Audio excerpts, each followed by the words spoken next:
책을 이렇게 1권을 냈었는데요. 1권 1세를 2018년도에 냈었고요. 지금 올 요번에 낸 게 2세인데 업그레이드 버전으로 해서 이제 앞에 뭐 추가된 글이 많이 들어왔고 또 내용이 또 알차게 해서 글을 썼고요. 그리고 2020년도에는 회복의 증거라는 책을 2권을 냈었습니다. 그래서 어떻게 보면 1권 책은 저의 개인적인 내용과 이제 그런 삶에 대한 글이 많이 적혀 있고요. 2권 책은 전문가 당사자와 가족들이 어떻게 재활의 과정, 회복의 과정을 갈 수 있는가에 대한 구체적인 어떤 내용들을 많이 넣은 게 이제 회복의 증거인데요. 이제 그 책도 이제 2020년도에 편을 냈습니다. 그래서 이제 1권 책에 대해서는 어떻게 보면 이제 가족과 당사자와 가족과 그런 개인적인 이야기를 많이 진솔하게 많이 적어서 어떻게 보면 이제 2세까지 가게 됐는데요.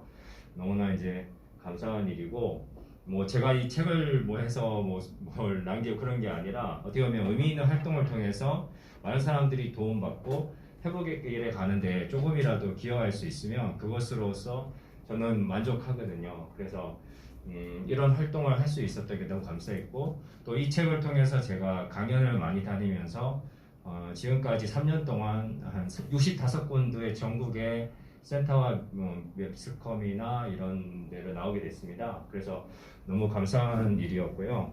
그래서 저의 첫 강의를 이제 시작하려고 합니다.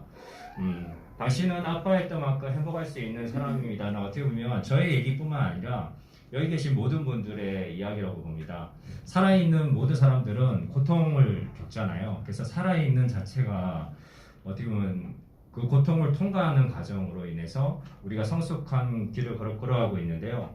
어떻게 보면 정신질환이라는 것은 자기 증오와 그리고 소통의 부재로 인해서 정신병이 생기게 됩니다. 모든 게 인간관계와 그런 여러 가지 소통, 가족관계, 그리고 주변에 있는 많은 사람들과의 사이에서 불통이 생길 때, 소통되지 않을 때 이런 질환이 온다고 생각합니다. 그래서 저도 물론 그 개인적으로 기질적인 요인도 있고 여러 가지 상황이 있지만 이런 부분이 컸던 것 같고요. 네, 글을 시작하면서 안녕하세요. 네, 우리 잠깐 소개하자면 우리 한국일보 기자님이시거든요. 네, 잠깐 취재하러 오셨습니다. 네, 반갑습니다. 네, 김민우 기자님. 네, 그래서 이제 글을 시작하면서 이제 제가 당신은 아빠였던 만큼 행복했습니다를 글을 시작하면서 현대 사회는 너무나 개인화되고 이제 기계화되어 있는 경쟁 사회라는 거죠. 한국 사회는 더더욱 경쟁적이고 저 사람을 내가 제껴야지 내가 딛고 일어설 수 있는 그 구조적인 피라미드 구조로 어떻게 보면 상위 20%가 하위 80%를 좌우하는 그런 자본주의 경쟁의 원리이면서도 정신건강에 대한 편견의 벽은 어느 나라보다도 후진국에 속하고 편견과 스티그마가 너무나 커서 우리 정신질환을 앓고 있는 사람들이 제대로 된 삶을 살아가기에 너무 힘든 구조에 있습니다. 그래서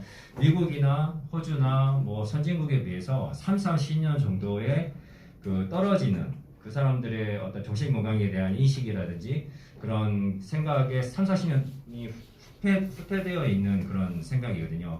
우리나라의 체면 문화라든지 유교 사회의 그런 거라든지 또 정신질환에 대한 그 귀신 들림이나 편견에 대한 그런 여러 가지가 많아서 샤머니즘적인 그런 것을 돌다가 고통당하는 가족들도 많고 저도 뭐 굿도 해보고 뭐 그 카톨릭에 있을 때는 제가 종교를 좀 여러 번 바꿔봤는데요. 그 카톨릭에 있을 때는 테마 의식도 해서 뭐 이렇게 뭐 별명 주사도 막 먹어보고 막 귀신도 쫓겨나고 했는데 그게 되는 게 아니더라고요. 정신질환인데 너무나 고통당하다가 결국은 이제 병원 치료를 받고 독수리도 한 마리 잡아먹었습니다. 제가 되게 재밌는 얘기인데 슬프기도 하고 그렇게 해서 뭐 이렇게 뭐 민간요법이나 민간요법을 다 해봤는데 소용이 별로 없었습니다. 그래서 병원의 치료를 이렇게 그 당시에 제가 1994년도에 발병했기 때문에 그 당시에는 정신건강에 대한 지식이 없었기 때문에 이렇게 많은 사람들이 돈을 쓰고 탕진하고 또 뭐 약 말고 뭐 식이요법이나 뭐 단약을 통해서 다른 방법을 막 제시하는 사람들이 많이 나왔고 그것에 대한 피해자도 엄청 많이 나왔습니다. 그래서 이제 사람과 사람 사이에서 감정의 교류가 잘 안 되고 소통이 안 되고 내가 이런 얘기를 했을